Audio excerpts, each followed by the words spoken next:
Fatima Rizwana case Mahira समेत दीगर अदाकाराओं ने जुल्म और ज्यादती के बढ़ते वाकयात पर आवाज उठा दी। अदाकारा माहिरा खान का कहना है कि फातिमा और रिजवाना के साथ पेश आने वाले हौलनाक वाक़े पर शदीद दुख है। बच्चों के साथ पेश आने वाले तशद्दुद, कत्ल ज्यादती के वाकयात पर खामोश नहीं रहा जा सकता। माहिरा खान ने कराची के मकामी होटल में चाइल्ड लेबर एंड ट्रैफिकिंग के खात्मे पर मुनक्किदा प्रेस कॉन्फ्रेंस में गुफ्तगू करते हुए कहा कि इक़्तिदार हुकूमत की जिम्मेदारी है कि ऐसे वाकयात की रोकथाम के लिए एक मुकम्मल निज़ाम बनाया जाए और लोगों को आगाही फराहम की जाए। माहिरा खान ने मीडिया से अपील करते हुए कहा कि इन केसेस को रिपोर्ट करना हरगिज़ बंद ना करें। वो खुद भी इन वाकयात पर सोशल मीडिया पर ज़्यादा से ज़्यादा बात करेंगी।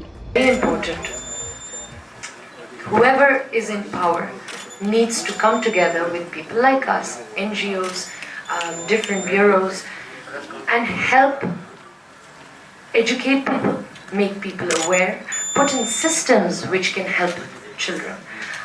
This does not just happen with a press conference.